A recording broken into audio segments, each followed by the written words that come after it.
In this module, we'll discuss about the three major races of the world and their characteristic features.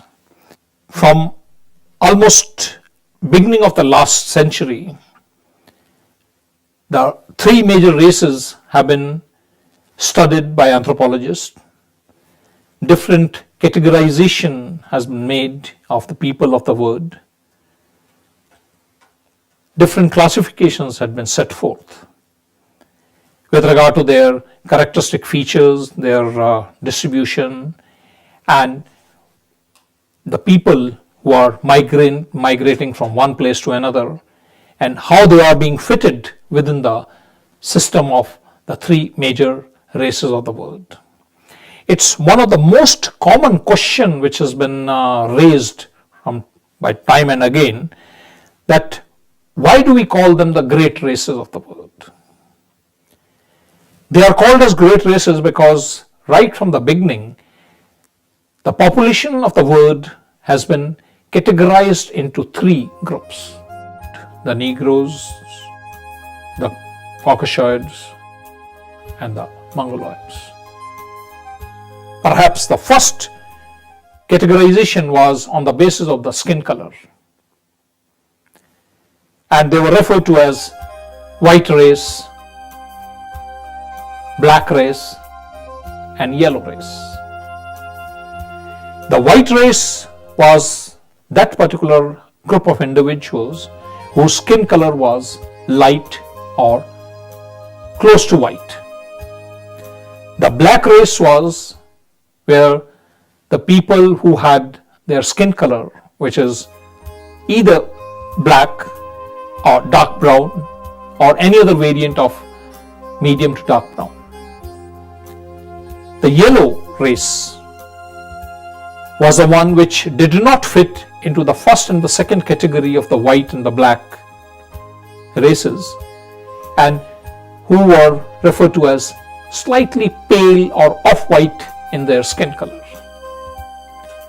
Perhaps this was the first criteria which was being taken to discriminate people on the basis of their skin color, and were termed as the three great races of the world.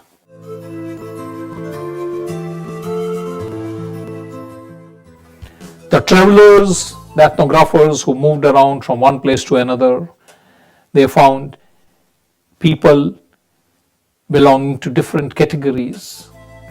Columbus, when set forth to discover India, went to the coast of America and found people there, the original inhabitants in that particular part where he touched the shore. He found people with slightly reddish skin color and was overjoyed and called them as Red Indians because he wanted to come to the India.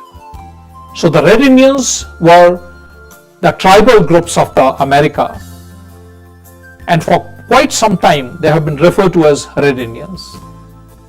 There are numerous tribes which live in that area, but if you look at their typical features, they don't have features like Indians, because that was the time when India was a country known to the Western world for the spices and certain other things.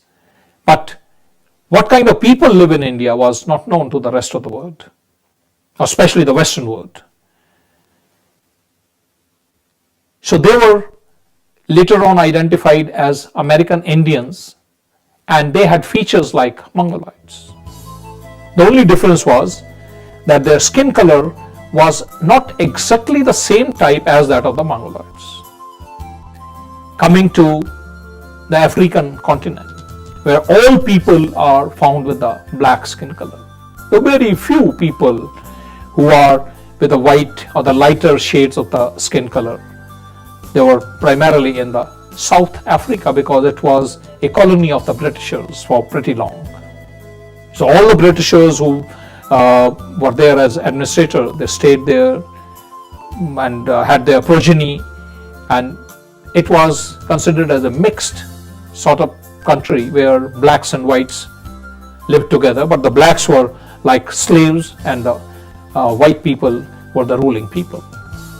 Around the same time, The Mughals invaded India, and it was under Mughal Empire. They had different kind of features.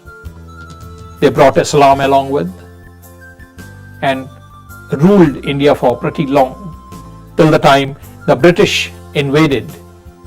And then they also saw the different groups in India, different kind of skin color, different kind of other features, facial features, different kind of height and other criteria, and categorized them as a mixed group of individuals, because Indians did not fall in one particular category of the three great races of the world, that is Caucasoids, Mongoloids or the Negroids. India had the mixed variety of people, both racially as well as linguistically. Britishers ruled, and they went to various colonies, various regions, and wrote books or the travelogues on various communities, people living there, with the help of the interpreters, and provided the ethnographic account of the Indian subcontinent. This way, the people of India were made known to the Indians and rest of the world. The Europeans spread out. The more enterprising European communities were in the earlier period. The French, Spanish, apart from the Britishers. Britishers had spread out to various places. They were followed by the French, who invaded number of places and ruled. It's Spanish, who went to different places and started mixing with the local people and producing a different kind of population group. Now, wherever these invaders went, they mixed with the local people and transferred their genes into the local genes and created racial admixture. Now, that was the variety of, or the cause of formation of new races. But those new races were also categorized under the three major races, because the Caucasoids had number of divisions which are present in the European continent. They are Alpines, Dinaric, Nordics, and Mediterraneans. They are the different subdivisions living in different countries. Similarly, coming to the Arabian setup, the Arabs had a different kind of features. Majority of them fall under the Caucasoid category because of the fair skin color. The African subcontinent was purely categorized as a Negro group.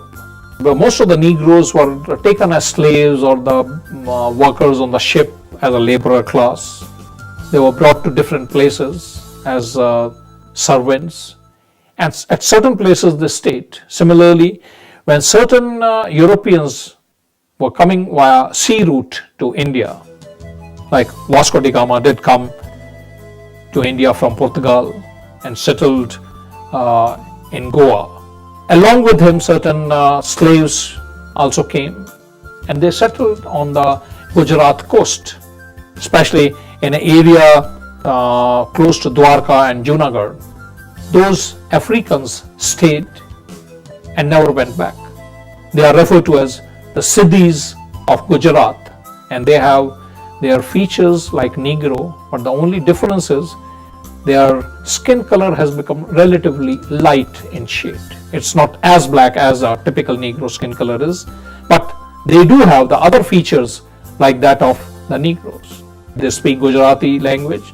They have almost forgotten their own African language and have become Indianized because for number of generations they are settled here. Going towards the Andaman Island, where the tribal groups are there, different tribal groups, all of them belong to the Negro or the Negrito variety. They are the tribal people. They have a different language. Their dialect is different as compared to the rest of the Indian dialects, and they cannot understand neither English nor Hindi or any other language. They spoke their own language.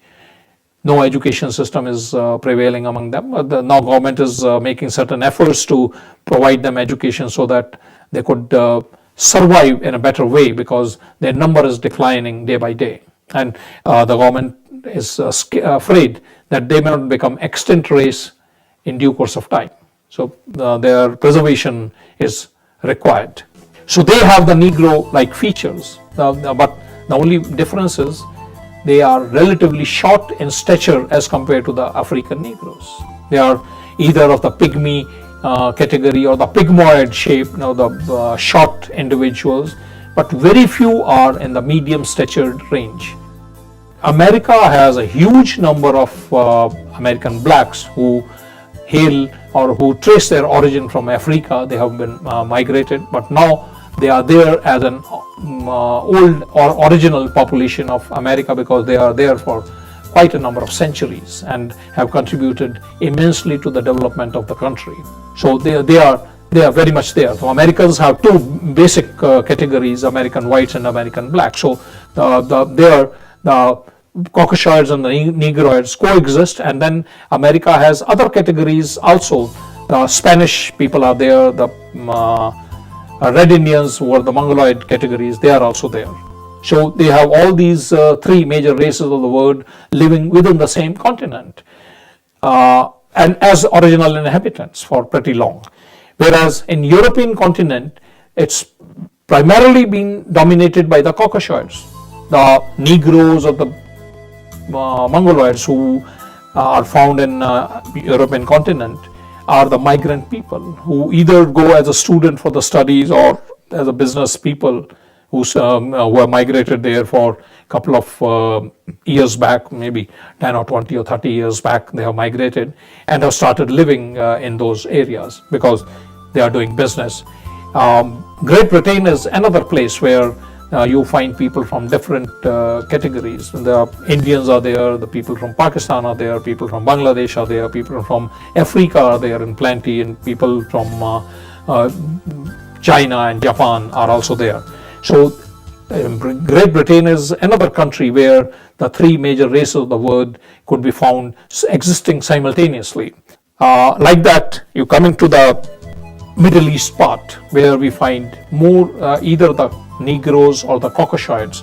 The Negroes are identified by their dark skin color, relatively tall stature, and they have the frizzly or the peppercorn type hair or the spiral type hair. They have prognathous face. The face is coming out like that of some of the earlier races during the course of evolution, like Pithecanthropus or Homo habilis or Homo erectus categories.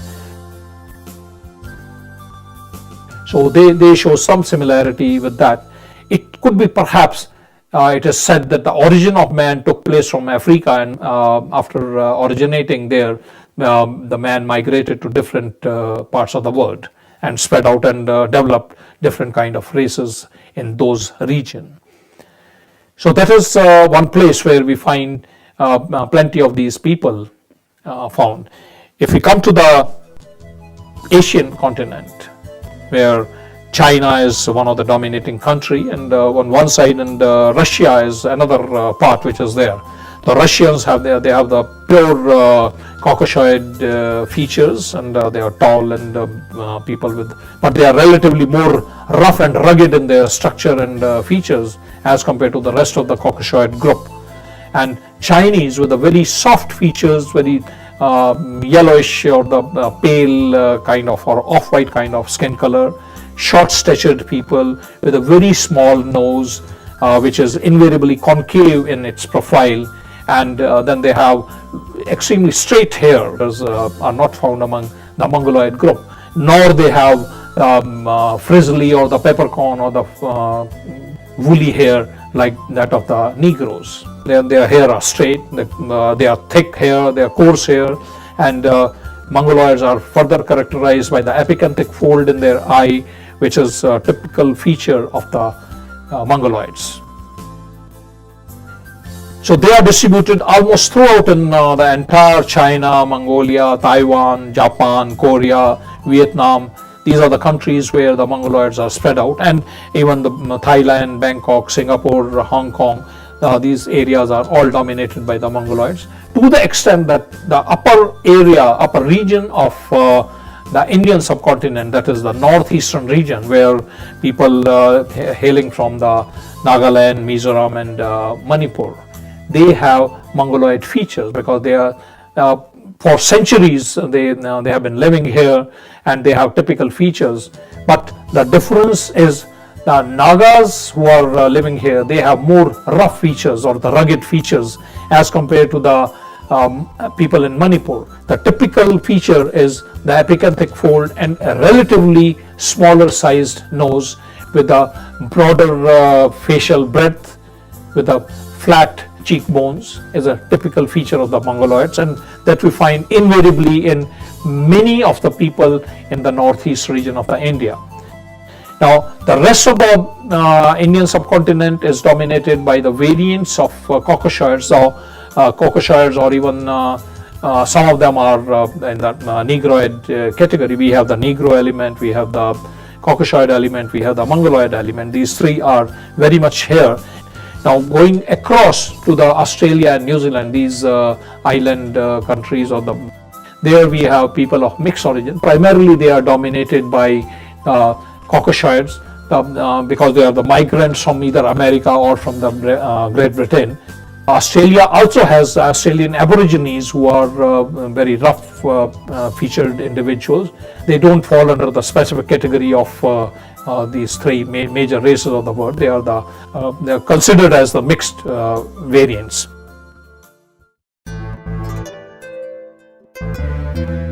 So this is how the races have been discriminated. They have been identified on the basis of the skin color, on the basis of stature, on the basis of the facial features, on the basis of the nose form, on the basis of the eye form, on the basis of their facial outline. And these are the different morphological features which have been considered to categorize these individuals into the broad races of the world. Subject still continues, despite the fact that in 1962 the UNESCO statement was put forward, and they discarded the use of the term race, and they specified that it should be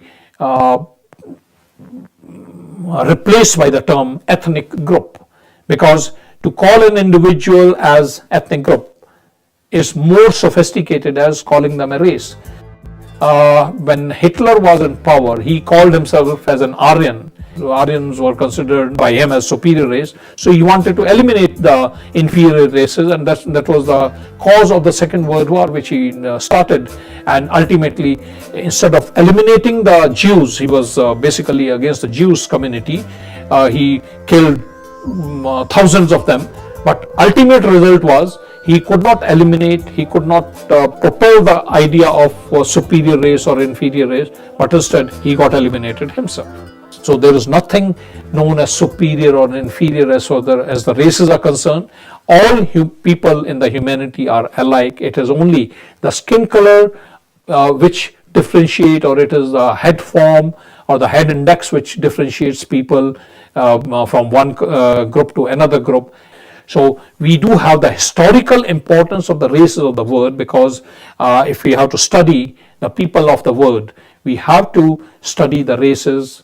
We have to study this concept of race, and we have to study the variation and their distribution of the different populations of the world to have a fundamental idea. On this foundation, we come to the new world with the different ethnic groups or the different communities who are living in the world at the present. To sum up, we discussed in this module the three major races of the world: the Negroes, the Caucasoids, and the Mongoloids. The initial discrimination was done on the basis of the skin color. Negroes were considered as the black people or the black race. The Caucasoids are considered as white people or the white race. The Mongoloids as the yellow people or the yellow race. So this was the initial concept on which the racial discrimination was being done for the population of the world. Other features were taken into consideration like stature, the skin color, the hair form, the eye color, the eye shape, or the fold of the eye, nasal form, nasal profile, and the facial outline, and so on. So these features strengthened the categorization of the races, but it is not proper to compartmentalize people of the world into certain small watertight compartments like the great races of the world, because you cannot technically divide the total population of the world into three compartments of Caucasoid, Mongoloid, and Negroid, because there are many varieties which do not fall directly under any one of these three categories. So therefore, the boundaries need to be broadened and opened, and the concept of race was discarded in 1962 as per the UNESCO statement on race, and the term race was replaced by ethnic group. The compartmentalization into three major races has its historical importance, but at present it is only as a fundamental or the foundation of the study of people of the world, and it should not be continued to be considered. It has only historical importance. Thank you.